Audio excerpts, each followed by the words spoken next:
Hello, I'm Natalie Becker. Welcome to It's Africa's Time. Infrastructure development is a key driver for progress across Africa and a critical enabler for productivity and sustainable economic growth. Today, we feature examples of private sector investments in infrastructure in Liberia, Mozambique and Malawi, and interview UNDP representatives in each of these countries.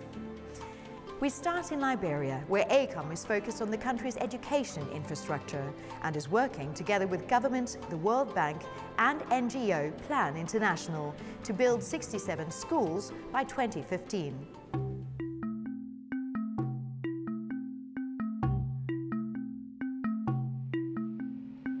The wars in Liberia destroyed and arrested social development to the extent that the infrastructure was destroyed, the schools were destroyed, and so were the hospitals. People were displaced. A lot of people left the country as refugees. A lot of professionals in Liberia went to other countries. In the meantime, there was no more services provided by the central government in terms of health, in terms of education. The current development strategy of Liberia is the agenda for transformation. All the major partners in Liberia, the World Bank, the IMF, the African Development Bank, and the United Nations have aligned their development strategies to support that. The priority has been to try and rebuild institutions that were destroyed by the war.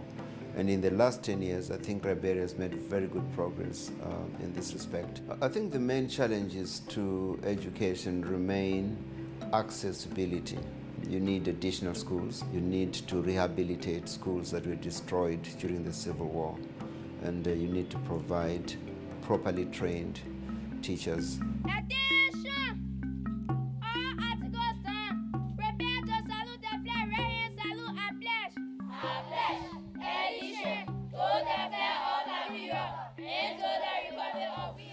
The Civil War in Liberia effectively removed children from formal education. In many cases, it turned them into child soldiers. And this has meant that an entire generation of young people have missed education during the formative years of their life. In many cases, they're now parents themselves. I see young people today that lack the required skill set, that moral compass is absolutely skewed, that have no tools for survival in the 21st century.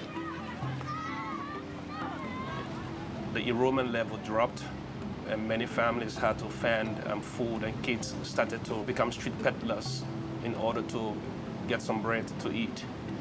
And then teachers left the country, sought refuge in neighboring countries.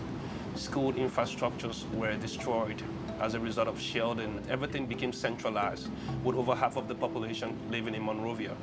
Now, what happened was that you left schools in the rural areas without teachers. You see a high school student becoming a teacher or a principal in those rural communities, which shifted the paradigm in education in Liberia. The GPE, the Global Partnership for Education, helps GPE country members develop and implement their education sector plans. That includes infrastructure and also basic education services. Where the buildings that the people are currently being educated in, like what we've seen today, are in dire need of maintenance and refurbishment. So prior to this program, the conditions were very tough for both scholars and tutors. Our role within the partnership programme is to act as advisors to the Ministry of Education, working alongside their staff and other advisors that they have as well, who are looking specifically at school grants, textbooks and curriculum, and the training of teachers. The Ministry are also developing a community-driven approach to school buildings in their more remote areas, and we're assisting them with how this can be set up as well. We look to empower the local people through thought leadership and make sure that the business grows indigenously, so we don't have to bring in expats to do the projects all the time. And with that, once the project has been completed, the people that remain in country are fully empowered with the tasks that they have to do to make sure that there's a sustainability in education moving forward. Locally, we've got 1 permanent project manager and 4 construction managers. They're the only expat staff that we have on this project.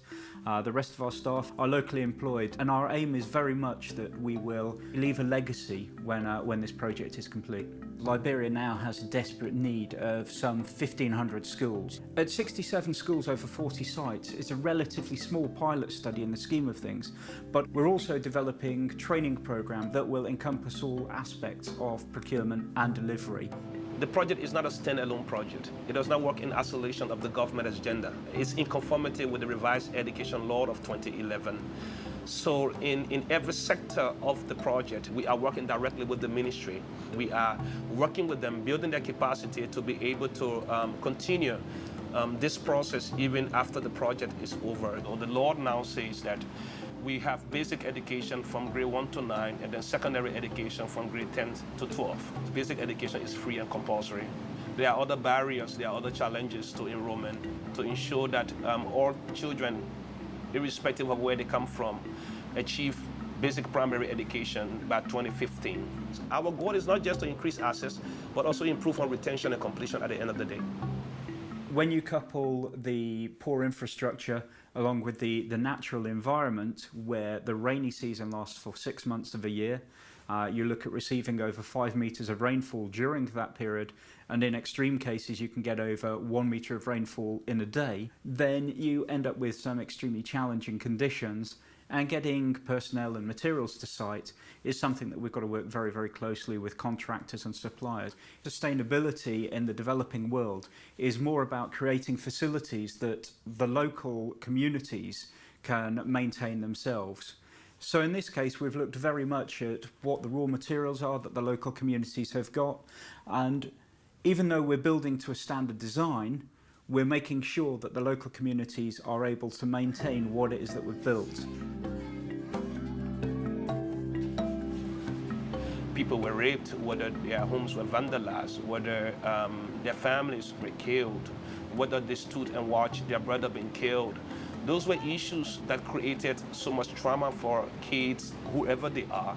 And I am of the personal conviction that with education, we can begin to learn some basic things about how we healed from those issues and how we learn not to repeat the mistakes that we made that led us to the severe conflict.